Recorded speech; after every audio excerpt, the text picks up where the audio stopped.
Today I'm going to talk about some ways to tastefully modify your car. Now, I know I'm going to be focusing on a 4Runner today, but this applies to most vehicles. Number one is people like to change their taillights a lot. Like, I bought these taillights. They're designed after the 2001 to 2002 4Runners, and this is a 2000 4Runner, which means it came with these taillights, which look a lot older, and they're just kind of uglier. So, and I got these ones that were LED converted, because people like LED taillights, it's like a thing.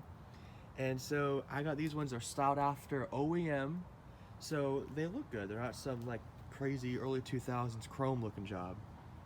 Now another important thing in modifying your car is what's your paint like? A lot of people like to have good paint. And majority of people, you should not be painting your own car at home. This is very particular work, but some things you can paint that really change things is the black trim. I took this off and I took this off and I painted them gloss black. Now you should never try and paint things on the car because when you tape things, you'll have overspray and it will look ugly. So always try and take parts off. And this used to be like really faded gray and kind of ugly. It used to look like this. I haven't gotten to this yet. You can see it's gray and it's faded and it just doesn't look good. But if you can paint it and you can make it look real sharp, it's good and no one really notices and people think you take good care of your car. Another thing people like to do is they like to change their wheel and tires. As you can see, I got some crap tires on here on the stock rims. I need to update it. Now, I've actually gone out and bought some rims off of a 2019 4Runner. And I'm gonna get some new tires for it that are good quality name brand tires, not some Chinese knockoff tires. But there's a couple ways you can go about modifying rims. One is, like what I did, you can buy factory rims off of a newer car of yours that's the same as your car that will fit the same bolt pattern. You gotta make sure the bolts are the same, obviously. And if you get the right ones, that can look pretty clean. Another thing you can do is get some really nice quality aftermarket wheels that, look kind of expensive. They look nice. What you should not get is stuff like, if you've ever gone to a tire shop and they have rims there, they're cheap. They look cheap. They don't look like, they don't look like you spent a lot of money. And a lot of times they don't fit your car right anyways. So don't get the cheap rims that are front at your tire store. Go online, look at your specific car, see what more expensive builds of your car, what people have done to it, and try and get some wheels like that. Some people like to modify their interiors. That's fine, but do it tastefully. Some people like to get these, they take off the trim pieces here and they paint them like bright orange or some nonsense like that. That's offensive to the eyes. Don't do that. What you should do is, if your car is a lower trim like mine's an SR5 in this case, which is the mid trim level. So it came with black trim like this. It had black trim here. Here's my old dash piece. It went over like that. It was black. There's a trim level above these called the Limiteds, and the Limiteds have wood trim here. And so I bought all of the wood trim, almost all of it. I got one piece left right over there, but I've bought the rest of it, and it just brightens up the interior a bit and it looks nice. Now what I'm not doing is I'm not going to go out and claim that now I have a limited car. Some people do that. They put, like, say you have a BMW 320i and you put an M3 badge on it. It's not an M3. Don't do that. Nobody cares. Just do things that are nice for yourself, but don't go around flashing something you don't have. You can also buy some things that are not factory. Like this here, I got this little battery gauge here because my car doesn't have a battery gauge. And when I turn it on here, it shows me what my battery voltage is. This side is my battery, and this side's what the alternator does. Right now it's really charged, so the alternator it's showing alternator even though it's not. And of course the sticker's peeled off, but whatever. But also, it's your car, so experiment with things that you think will make your life and your daily commute more comfortable.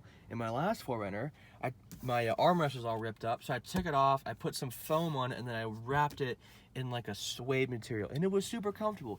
It didn't really match the interior, so it didn't look like it totally fit, but it was really comfortable and it was nice to have. Another thing that I've done personally with this car is I've swapped the cushions for the driver and passenger seats. Because this car's 20 years old, has 200,000 miles on it. This seat over here is pretty clapped out. This used to be the driver's edge, and you can see it's just all worn out here. So instead of going out and buying new seats, I just swapped the foam over, and it's comfortable. It feels way better. This is actually like firm and strong, and it holds you in better. And I don't have passengers, and you know what? They don't give me gas money anyway, so who cares? Here's something really tasteful you can do with your car. Get stuff like this. I got this at Home Depot. It's sound you can use this for sound deadening your car. There's other stuff out there. Shop around. I'm not gonna tell you what's the best stuff. You go find your own best stuff. This is just what I had available to me. But you can get this stuff. It was like 20 bucks a roll, and it's got this foam backing, so it has a little bit of heat protection, and it's also got some foam adhesive. And what this does is you take your whole car apart, another good way to spend an afternoon, and you stick it on all the metal. And what it does is it stops vibrations and it isolates noise. So it really makes the car a lot quieter, and you can go crazy with this stuff. My last car, I put it all in the doors, and this car, I've just put it in the floor. I haven't done the doors yet, but I took all the seats out, all the carpet out, cleaned it all. Nothing I did. I rented like a machine. I steam cleaned all the seats and all the carpet, got it as best as I could. And at the same time, I put sound deadening in the floor, and it made the car a lot quieter, and it's actually keeps it cooler in the summertime and warmer in the winter because the floor is more insulated and there's less heat coming through the bottom of the floor. So it's a win-win, really, and it wasn't that expensive, and it was a fun time. Now let's say you're a kid, you're 16, you're 15, you're 17, you just got your first car and you're super excited about it. And you want to start doing things to it because that's what you do when you're young. I know, I've been doing that, trust me. Something that you can do that is very tasteful and passes the time is detail your engine bay, and detail the rest of your car for that matter. But clean up your engine bay, wipe things down a bit. If you got some grime, get some grime off. Make it look a little bit more presentable. It's a great way to pass a day, and you're doing car things, and it's just a fun time. Another way to tastefully modify your car is get good wiper blades. I got here some Rain-X wiper blades.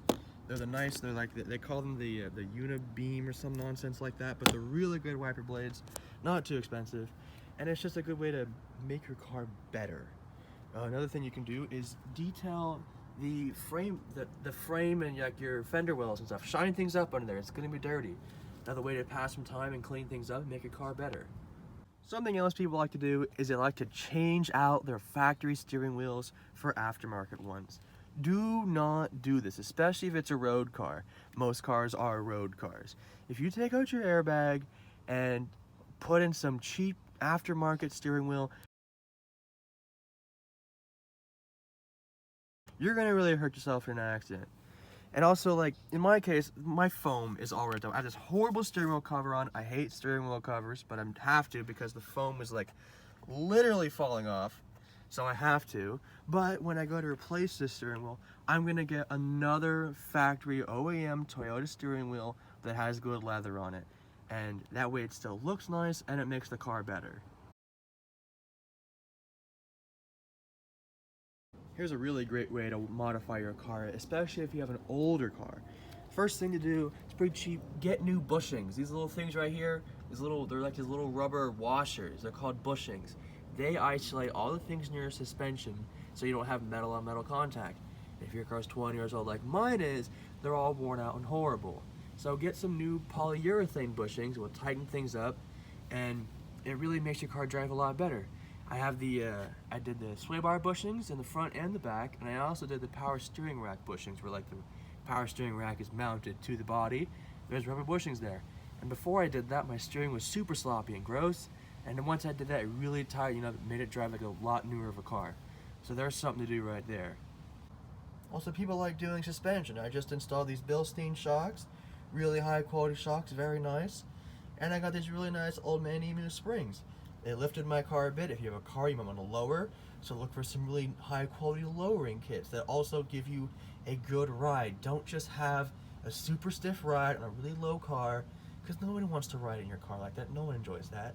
Also, something you can do is get some really high quality bump stops. That thing there, if you hit a really big bump, that hits the top of my axle, or in your case it might be your frame or something like that, and it's thicker, it's got softer rubber, it cushions the blow a little bit. That's nice to get as well. Now here are some things not to do to your car. Don't do this. I bought it like this. It looks like someone went crazy with a heat gun and melted a bunch of plastic. Don't do that to your car. That's very dumb. Also, don't back into things. I hate this dent. There's one on this side too. I bought it like that. Don't back into things. Look where you're going. Another dent over here. No one likes dents in their car. Why does this have to be here? Who did that? Don't do that. A lot of people like to modify their headlights, and that's fair. I'm a big lighting enthusiast. As you can see, I've got these LED, you can barely see it, it's daytime, but I have LED bulbs and a reflector housing. Usually, you don't want to do that, but I did a lot of research on bulbs, and I found some that have a really good cutoff beam. If you don't do that and you find some cheap bulbs, they'll just be blinding, and they just shoot light everywhere, and they're dangerous.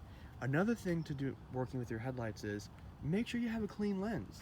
Like this Volvo over here. I've polished this headlights repeatedly. You can see I just did it the other day, and there's some little bit of residue on the body still. But like, it doesn't look too bad on camera, but in person it's really hazy, it's really scratched up. And if you have really cloudy headlights, and it's only on plastic beams, my Foreigner is glass, I don't have this problem. But if you have cloudy headlights, clean those up first. Get these looking like new again, and you'll be amazed at how much better your lighting is.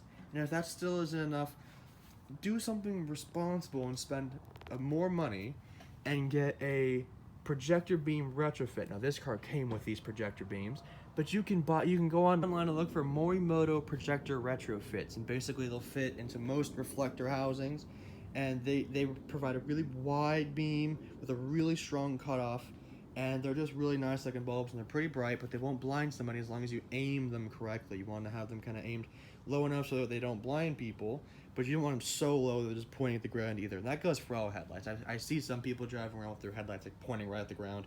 That's really dumb. Aim your headlights correctly. Don't go around putting random stickers on your car. This is, as James May would say, very casual. Don't do this. This doesn't come like this from the factory. Why is that there? Also, these are things I've gotten when I bought the suspension and stuff like that. That doesn't need to be there. I just put it there because I don't care. Also, if you're gonna put stickers on your car, put it on glass. Do not put it on your paint, because in a year when it fades and peels off, it'll leave a residue, and you will probably scratch your paint getting it off. So don't do that. Put it on glass so you can get a razor blade, get it right off. Previous owner, my car, had some stickers back here. I got a little bit of residue left, you can barely see it. There's some residue there, but it was so much easier to get it off glass than if it was on paint. And finally, if you want to really tastefully modify your car, fix things that are broken. Find out why this knob doesn't go on. Find out where that pin went, and if you can't find it, buy a new one. Realize this switch does absolutely nothing and take it out. Look at that, there's even wires missing.